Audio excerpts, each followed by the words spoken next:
آقا کریم کا انداز تکلم انتہائی سادہ، عام فہم، سلیس، نکھرا ہوا، شستہ، اور جو اہم چیز ہوتی 3 مرتبہ دہرا کے بیان کرنے کا انداز۔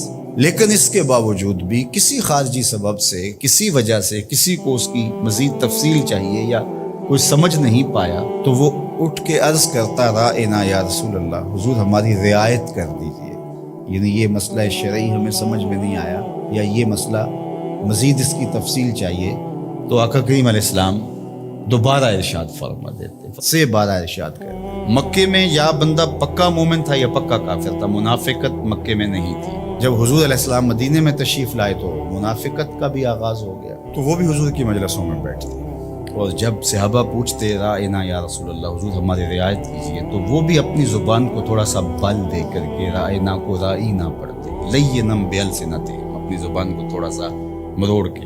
تو یہ لغت یہود میں گالی تھی، یا رائی عربی میں چرواہے کو کہتے ہیں، تو رائنا کا مطلب پھر یہ ہوا۔ تو وہ اس طرح بظاہر وہ مسئلہ پوچھ رہے ہوتے لیکن وہ اندر کا جو خبث تھا اس کا اظہار کر رہے ہوتے۔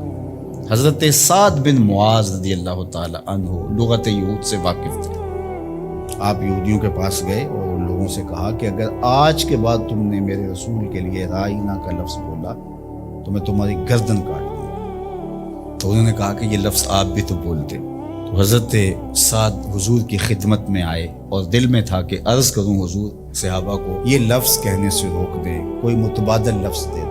قبل اس سے کہ یہ آ کے عرض کرتے جبریل پہلے پہنچ گئے تھے کہ یا ایھا الذین آمنوا لا تقولوا رائنا، اے ایمان والو میرے نبی کے لیے رائنا کا لفظ نہیں بولو۔ تمہاری نیت ٹھیک، تمہارا لہجہ اچھا، تمہاری رواں رواں سے عقیدت پھوٹ رہی ہے، تمہاری آنکھیں حیا سے جھکی ہوتی ہیں جب رائنا کہہ رہے، تمہارے دل کشکول بنے ہوتے ہیں جب رائنا کہہ رہے ہوتے، عقیدتوں کے سانچے میں ڈھلے ہوتے ہو تم یہ لفظ بولتے ہو، لیکن یہ وہ لفظ ہے جس کے پہلو میں کھڑے ہو کے میرے نبی کی اہانت کا امکان پایا۔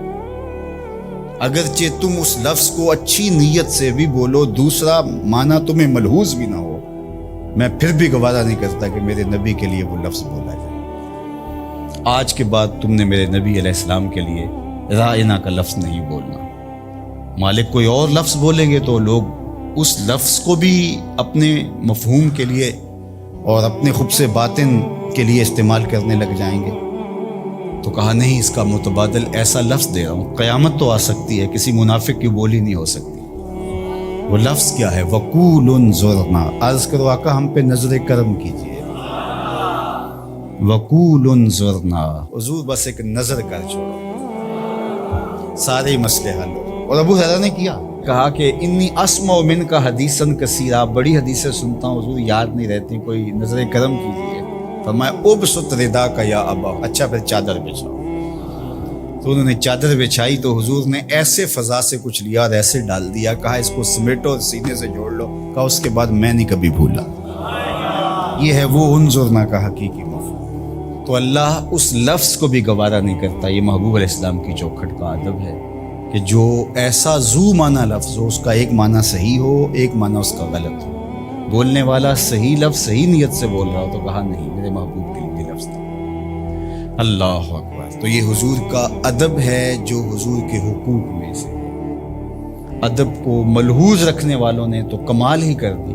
حضرت صائب بن یزید دیکھیے، وہ فرماتے ہیں کہ مسجد نبوی تھی اور میں ایک کونے میں بیٹھا تھا تو کسی نے مجھے کنکر مارا، میں نے جدھر سے کنکر آیا ادھر پلٹ کے دیکھا تو وہ حضرت عمر تھے رضی اللہ تعالیٰ۔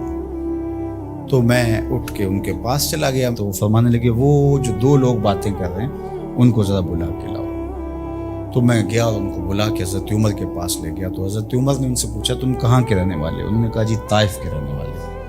تو حضرت عمر فرمانے لگے تم اگر اس شہر کے رہنے والے ہوتے میں تمہیں سزا دیتا، تم بلند آواز سے بول رہے ہو، جانتے نہیں یہ مسجد رسول اللہ کی ادب سکھایا، تمہاری آواز بھی اونچی نہیں ہونی چاہیے۔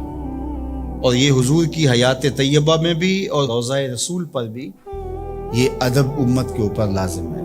مجھے بڑا دکھ ہوتا ہے جب وہاں جا کے لوگ بدتمیزیاں کرتے ہیں۔ لے سانس بھی آہستہ کے دربار نبی، یہ حضور کی چوکھٹ ہے۔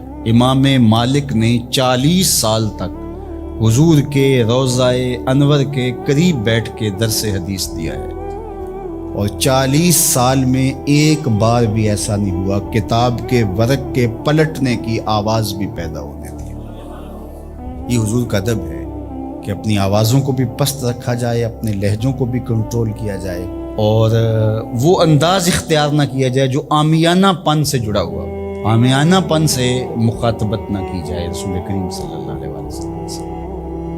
یہاں لفظ بھی تولنے پڑتے ہیں،